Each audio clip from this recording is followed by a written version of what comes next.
নমস্কার, আপনি শুনছেন TV9 বাংলা ডিজিটালের পডকাস্ট কানে কানে, আর আমি মিমি বলছি।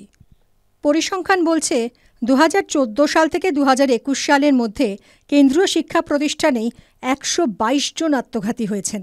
এক বছরে দেশে যতজন আত্মঘাতী হচ্ছেন তার প্রায় 8% ছাত্রছাত্রী অর্থাৎ পড়ুয়া। কিন্তু কেন হচ্ছে এমনটা? TV9 বাংলা ডিজিটালের পডকাস্ট কানে কানের আজকের এপিসোড 625-এ আপনার জন্য রইল সেই বিষয়ে বিশদ তথ্য। আজকের পডকাস্টটি লিখেছেন TV9 বাংলা ডিজিটালের সাংবাদিক অমর্ত্য মুখোপাধ্যায়। গতকালের পডকাস্টে আপনার সঙ্গে শেয়ার করা হয়েছিল এক্সাম প্রেশার, অর্থাৎ পরীক্ষার চাপের কারণে অপ্রাপ্ত বয়স্কদের মানে 18 বছরের নিচে থাকা পড়ুয়াদের মধ্যে আত্মহত্যার ঘটনা কেন ফের নতুন করে ভাবাতে শুরু করেছে সকলকে। ন্যাশনাল ক্রাইম রেকর্ডস ব্যুরো বা NCRBর 2022-এর যে তথ্য সম্প্রতি প্রকাশ্যে এসেছে তাতে 18 বছরের কম বয়সীদের মধ্যে 2022-এ 18 বছরের কম আত্মহত্যা করেছে 1123 জন। 2020-র রিপোর্ট বলছে প্রতি 42 মিনিটে একজন পড়ুয়া আত্মঘাতী হয়েছেন, অর্থাৎ 2020-র ওই হিসেব অনুযায়ী আত্মহত্যার ফলে রোজ জীবন শেষ হচ্ছে 35 জন পড়ুয়ার। এ ব্যাপারে TV9 বাংলা ডিজিটালের পডকাস্ট কানে কানের তরফে কথা বলা হয়েছে ইনস্টিটিউট অফ সাইকিয়াট্রির শিক্ষক চিকিৎসক তথা ইন্ডিয়ান সাইকিয়াট্রিক সোসাইটির সুসাইড প্রিভেনশন সেলের কোঅর্ডিনেটর সুজিত সরখেলের সঙ্গে। গতকালের পর্বে তাঁর উদ্দেশ্যে করা হয়েছিল 3টি প্রশ্ন। আজও তাঁর কাছে রইল 3টি প্রশ্ন। আজকের প্রথম প্রশ্ন, ইঞ্জিনিয়ার আর ডাক্তার হওয়ার চাপ আজও কতটা রয়েছে সমাজে? উত্তরে সুজিত সরখেল বললেন, ইঞ্জিনিয়ার বা ডাক্তার হওয়ার চাপ সমাজে আজও রয়েছে, সেটা ঠিকই।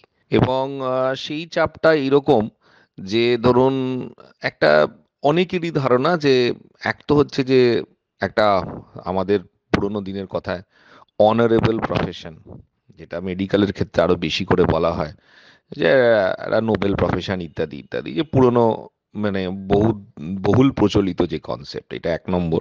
2 নম্বর হচ্ছে যে এখনো বহু লোকের ধারণা যে এটা একটা একটা জয়েন্ট এন্ট্রান্স পরীক্ষা পাশ করতে পারলেই আলটিমেটলি ডাক্তারি এবং ইঞ্জিনিয়ারিং এ ঢোকা যায় এবং পরবর্তীকালে একটা সেফ এবং সিকিওর কেরিয়ার এর থেকে পাওয়া যেতে পারে, এর জন্য খুব বেশি ঝামেলা বা স্ট্রাগল করার দরকার নেই।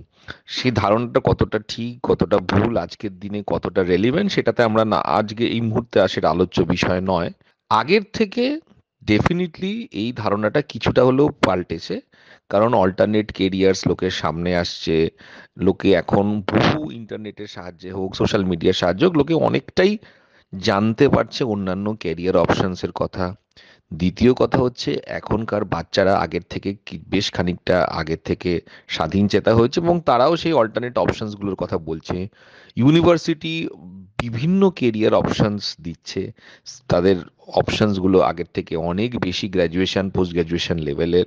তো সব মিলিয়ে মিশিয়ে খানিকটা তো ডেফিনিটলি কমেছে, কিন্তু এখনো এটা যদি আপনি ডমিনেন্ট বাবা মার চিন্তা ভাবনা বলেন যে কি হলে তারা অনেকটা নিশ্চিন্ত হয়, তাহলে অবশ্যই ইঞ্জিনিয়ারিং ডাক্তারির ব্যাপারটা এখনো রয়েছে। সুজিত সরখেলের কাছে পরবর্তী প্রশ্ন, নিউক্লিয়ার ফ্যামিলি, সোশ্যাল আইসোলেশন এবং লোনলিনেসও কি ক্রমাগত নিজের সঙ্গে জুঝে উঠতে না পারার কারণ? ডক্টর সরখেলের উত্তর, নিউক্লিয়ার ফ্যামিলি এবং সোশ্যালাইজেশন আমি সোশ্যাল আইসোলেশন আমি বলবো যে এ মোটামুটি একই সাথে মানে একই রকম ব্যাপার আর কি। কারণ আলটিমেটলি দেখা গেল যে আগেরকার দিনের জয়েন্ট ফ্যামিলিটা যখন ধীরে ধীরে আমাদের এখন ভেঙে যেতে থাকলো, সবাই আলাদা আলাদা জায়গায় থাকতে শুরু করলো, সেটেল করতে শুরু করলো, এবং টিপিক্যাল নিউক্লিয়ার ফ্যামিলি একজন বা একাধিক বাচ্চা, সেই ক্ষেত্রে প্রথম যেটা হলো সেটা হচ্ছে যে ফ্যামিলি সাপোর্ট বা রিলেটিভদের তরফ থেকে যে সাপোর্ট আসতো যে না ঠিক আছে কোনো অসুবিধা নেই, বা সেটা কিভাবে ডিল করতে হবে, আরো 4টে বাচ্চার সাথে সমবয়সী বাচ্চার সাথে মিশতো, তাদের মানে রিলেটিভদের বাচ্চা কাচ্চা, এবং সবকিছু শেয়ার করতে পারতো। এই পুরো ব্যাপারটা যখন ধীরে ধীরে ধীরে ধীরে ভেঙে গেল, এইটা একটা নিউক্লিয়ার ফ্যামিলি তৈরি হলো। তারপরে যেটা দাঁড়ালো সেটা হচ্ছে যে বন্ধু বান্ধবের সংখ্যা, পাড়ায় মেশা, পাড়ায় গিয়ে খেলাধুলো করা, আরো 10 জনের সঙ্গে শেয়ার করা, সেইটা কমে গেল। এবং সর্বোপরি কোভিডের পর থেকে যখন সম্পূর্ণরূপে আমাদের ইয়াঙ্গার জেনারেশন বা ইভেন পরেরও তার থেকে বয়স্কদেরও যখন মেনলি ডিপেন্ডেন্ট হয়ে থাকতে হলো মোবাইল, ইন্টারনেট আর সোশ্যাল মিডিয়ার উপরে, তখন কিন্তু সোশ্যাল আইসোলেশনটা অলমোস্ট কমপ্লিট হয়ে গেল। এবং খেয়াল করলে দেখা যাবে যে এই কোভিডের পরে যে আত্মহত্যার প্রবণতাটা যে হু হু করে বেড়েছে, এইটার কিন্তু একটা বড় কারণ হচ্ছে সোশ্যাল আইসোলেশন। কোভিড ডিসঅর্ডারের থেকেও কোভিডের ফলে, লকডাউনের ফলে আলটিমেটলি যখন মানুষ বেসিক্যালি তার নিজের জগতে নিজেকে গুটিয়ে নিল, এইটা একটা বড় কারণ আত্মহত্যার প্রবণতা বেড়ে যাওয়ার। অ্যাক্রস অল এজ গ্রুপ অবশ্যই ইয়াং মাইন্ডকে অনেক বেশি অ্যাফেক্ট করেছে। প্রশ্ন হচ্ছে যে কেন করছে এটা বা কিভাবে করছে? তার অন্যতম কারণ হচ্ছে যে আপনার ধরুন আপনি খারাপ লাগছে, আপনার সুইসাইডাল লাগছে, আপনার মানে কারুর সাথেও আপনি যদি আপনার চিন্তা ভাবনাগুলো শেয়ার করতে না পারেন, অবভিয়াসলি আপনি তখন ইন্টারনেট দেখবেন। ইন্টারনেটে এবারে নানা জায়গায় নানা রকম ইনফরমেশন আনরেস্ট্রিক্টেড।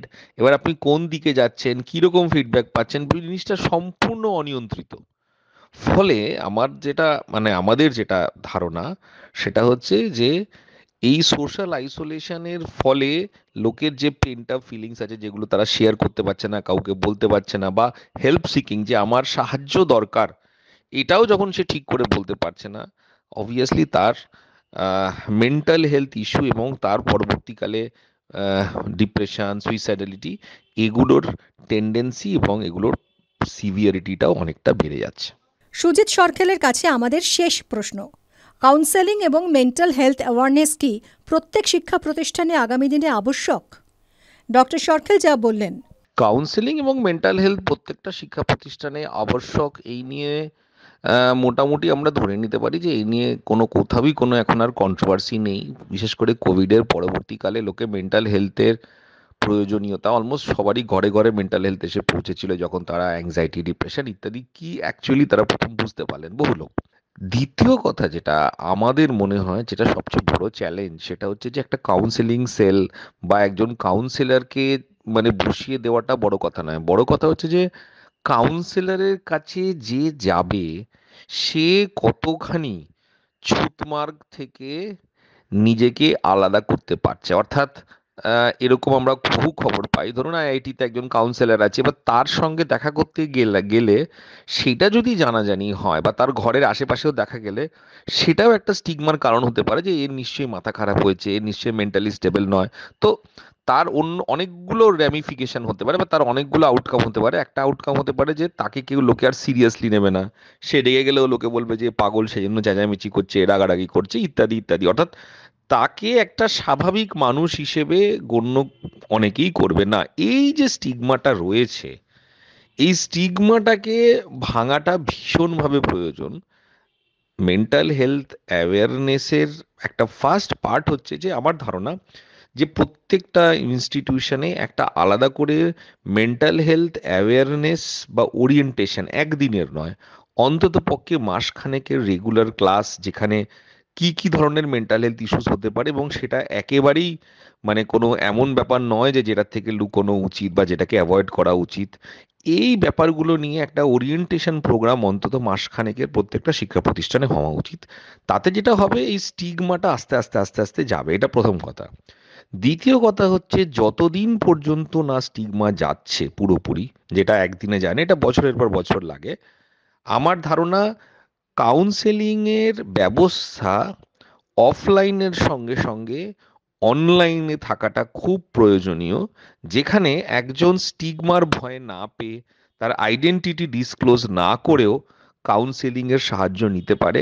এবং সেটা ফোনের মাধ্যমে হোক, সেটা চ্যাটের মাধ্যমে হোক, যেভাবেই হোক, এবং এই ব্যবস্থাটা থাকাটা অত্যন্ত প্রয়োজনীয়।